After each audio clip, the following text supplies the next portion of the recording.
Assalamualaikum warahmatullahi wabarakatuh. Berikut ini kami laporkan hasil PKM Pengabdian Masyarakat Universitas Muhammad Husni Tamrin tahun 2021 yang berjudul Edukasi Gizi Seimbang dan Kepatuhan Konsumsi Tablet Tambah Darah untuk Mencegah Anemia pada Remaja. Di bawah ini adalah tim kami. Pertama, kita masuk ke pendahuluan. Tingginya prevalensi anemia pada remaja usia 14-17 tahun yaitu sebesar 32%. Rendahnya capaian program pemerintah, konsumsi TTD atau tablet tambah darah pada rematri kurang dari 52 tablet selama kurun waktu 1 tahun sebanyak 98,6%. Sedangkan rematri yang konsumsi TTD lebih dari sama dengan 52 tablet sangat rendah sekali, hanya mencapai 1,4%. SMKN 57 adalah sekolah kejuruan dengan sebagian besar peserta didiknya adalah remaja putri. SMKN 57 juga termasuk sasaran pemerintah dalam program TTD Rematri. Permasalahan mitra PKM yang pertama, siswi-siswi belum memahami tentang anemia, baik penyebab, gejala, dan akibatnya. Yang kedua, siswi-siswi belum memahami tentang kepatuhan konsumsi TTD dan gizi seimbang untuk mencegah anemia. Yang ketiga, perlu dilakukan edukasi tentang anemia dan pencegahannya dengan kepatuhan konsumsi TTD dan gizi seimbang. Yang keempat, belum dilakukan evaluasi pengetahuan siswi-siswi tentang anemia, kepatuhan konsumsi TTD dan gizi seimbang dari pihak sekolah. Solusi yang ditawarkan kepada mitra yaitu memberikan edukasi tentang anemia, memberikan edukasi tentang kepatuhan konsumsi TTD dan gizi seimbang untuk mencegah anemia, melakukan edukasi tentang anemia, kepatuhan konsumsi TTD, dan gizi seimbang dengan tujuan meningkatkan pengetahuan dan kesadaran siswi-siswi terhadap risiko terjadinya anemia, khususnya yang disebabkan oleh tidak patuhnya mengonsumsi TTD dan tidak mengonsumsi makanan yang sesuai dengan gizi seimbang, serta mengukur pengetahuan siswa tentang anemia, kepatuhan konsumsi TTD, dan gizi seimbang sebelum dan sesudah edukasi. Proses pelaksanaan PKM yang pertama persiapan, meliputi proses pembuatan surat permohonan izin PKM, surat tugas, dan membuat media edukasi dan form evaluasi. Yang kedua, melakukan koordinasi atau pertemuan dengan lokasi PKM tanggal 20 Juli tahun 2021. Yang ketiga, pelaksanaan PKM di SMKN 57 pada hari Selasa tanggal 27 Juli tahun 2021 pukul 13.00 sampai dengan selesai, meliputi pretest, edukasi tentang anemia dan kepatuhan konsumsi TTD, serta gizi seimbang, dan dilakukan post-test tahap 1. Yang keempat, pelaksanaan edukasi yang kedua, yaitu share materi dan video, dan post-test yang kedua dilaksanakan pada tanggal 4 Agustus tahun 2021. Serta yang kelima, penyusunan laporan hasil, proses haki, dan publikasi jurnal.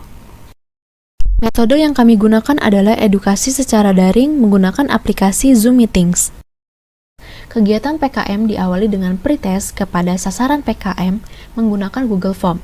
Dilanjutkan dengan edukasi melalui penyuluhan tentang kepatuhan konsumsi TTD dan gizi seimbang. Kemudian dilakukan post-test ke-1. Lalu, sasaran diberikan materi penyuluhan berupa video dan 1 minggu kemudian dilaksanakan post-test yang kedua. Berikut ini adalah hasil univariat. Berdasarkan tabel 1, didapatkan rata-rata pretest siswi adalah 75,88 poin dengan variasi 11,46 poin. Pretest dengan poin terendah yaitu 48 poin dan poin tertinggi 96 poin. Hasil analisis dapat disimpulkan bahwa rata-rata pretest siswi berada di antara 72,36 poin sampai dengan 79,41 poin. Rata-rata post-test pertama adalah 84,93 poin dengan variasi 11,64 poin.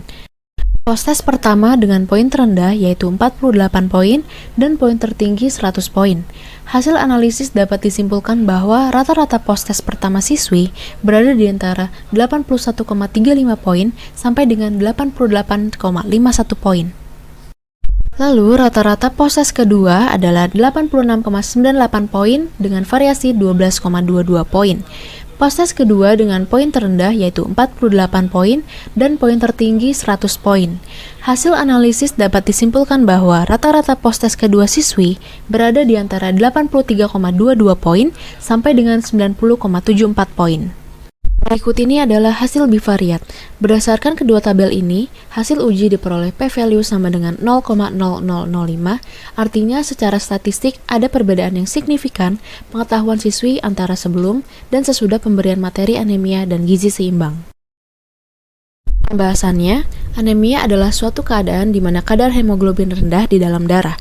Remaja putri merupakan kelompok yang rentan terkena anemia. Salah satu penyebab anemia yaitu perilaku makan yang kurang mengandung zat besi dan ketidakseimbangan makanan yang dikonsumsi oleh remaja.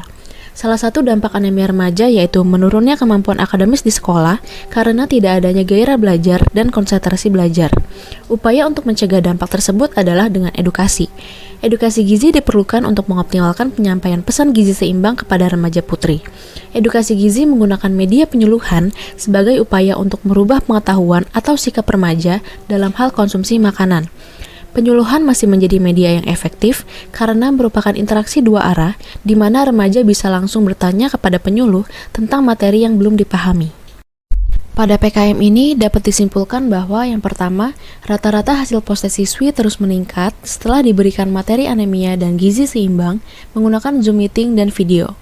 Kedua, adanya perbedaan yang signifikan pengetahuan siswi antara pretest dan post-test yang pertama. Dan yang ketiga, adanya perbedaan yang signifikan pengetahuan siswi antara pretest dan post-test yang kedua. Dari PKM ini dapat disarankan kepada pihak sekolah untuk dapat bekerja sama dengan institusi kesehatan setempat untuk menjadwalkan penyuluhan atau edukasi secara berkala mengenai gizi dan kesehatan remaja, khususnya tentang anemia remaja, kepatuhan konsumsi TTD, dan pola makan gizi seimbang untuk mencegah anemia. Berikut ini adalah referensi yang kami gunakan dalam PKM ini. Kemudian ini adalah luaran tambahan dan produk yang dihasilkan, yaitu sertifikat Haki dan media edukasi berupa PPT dan video. Ini adalah dokumentasi kegiatan yang dilaksanakan secara daring melalui aplikasi Zoom Meetings.